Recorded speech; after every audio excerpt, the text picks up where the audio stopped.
Chapter 13. Why we are judged by our thoughts. Actions speak louder than words is an old saying, but a true one. We form our opinions of others by what they say of others rather than what they say to us. We could not expect them to say anything detrimental to ourselves. Don't for a minute think that you are judged only by what you say or by your history as declared by you. One mind is capable of transferring thought to another. Therefore, what you really think in your mind of yourself is transferred to others, and that is just what they think of you. The kind of thought you think is detected by them. Your character is judged by your radiations, and you are estimated accordingly. We meet a person, and we soon form an impression of him, and it is mighty hard for us to change that impression. If we would state this impression to another, they might try to change us, but it would be difficult to do so.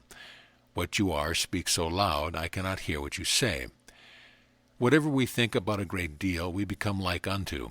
It is pictured in our features, our eyes, face, and manner. The character reader can tell the physician, the lawyer, the clerk. He can tell what has been the dominant thought in their mind. Whatever we concentrate our minds on becomes pictured in our manner, our face, and our conversation. Your secrets can be read by the qualified person. You probably never realized it possible to read in your face and manner the record of your thoughts, that in your face the records are written of what has been going on in your mind for years.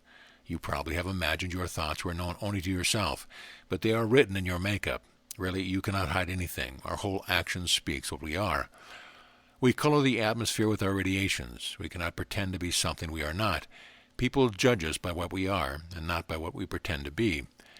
A person may appear very pleasant, agreeable, and considerate of us, but if he does not feel the same way in his heart towards us, if his thoughts are antagonistic, or there's an inward grudge and he is not what he pretends to be, our instinct reveals all this to us.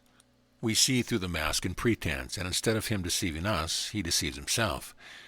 If you only knew the real opinion of others in regard to you, you would be often very surprised. Many a person has tried to make a good impression and believed that they had, when as a matter of fact they had made a very poor one. In this busy world there is always someone to cast a dark shadow across you, to depress your buoyancy, to your aspirations, and to crush your hopes if you let them.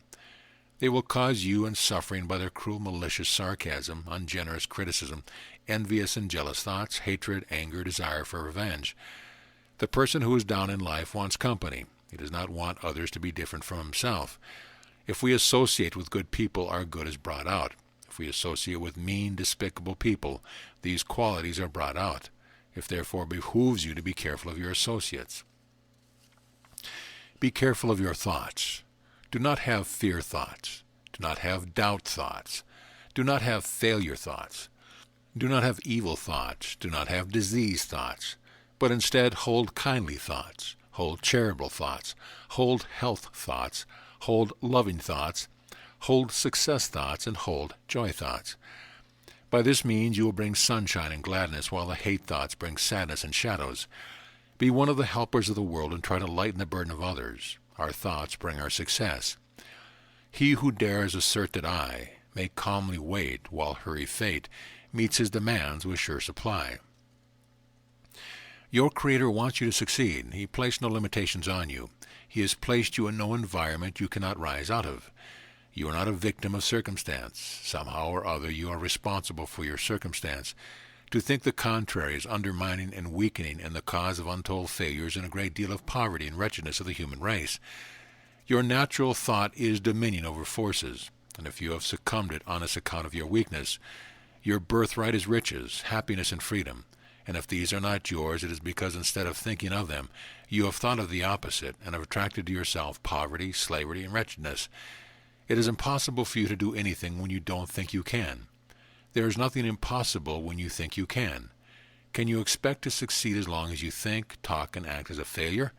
Forget there is any such word as can't and fate and doubt. I can think of nothing so harmful to success as to think you are weak, that you lack ability. The big mass of failures are caused by people doubting their ability. Young men should be taught never to doubt anything they undertake. Doubt is an associate of misfortune. It is useless to want to be something and all the time think you are going to be something else. What you want to be, think you are going to be. Don't entertain any other idea for a minute. You will never be any different than your conception of yourself. Your success in life depends a great deal on the impression we make on others, the amount of confidence they have in us, but the confidence they have in us depends a great deal on the confidence we have in ourselves. Therefore, we must believe in ourselves before we can expect others to.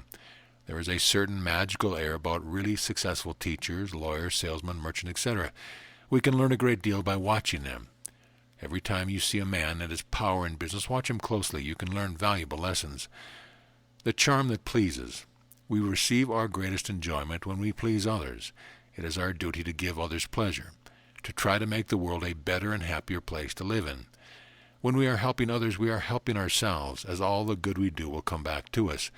You smile at people, and they will smile back. You like the people that like you. You like the people that bring cheerfulness and shine. The first requisite in acquiring charm that pleases is to believe in the goodness of humanity, that it wants to do what is right, and if it errs, it is a good deal the result of ignorance. No one can make you clever or capable. You have to do it yourself. You may read all the books on cultured talk, but they will never make you a good conversationalist lest you try to improve your powers of conversation.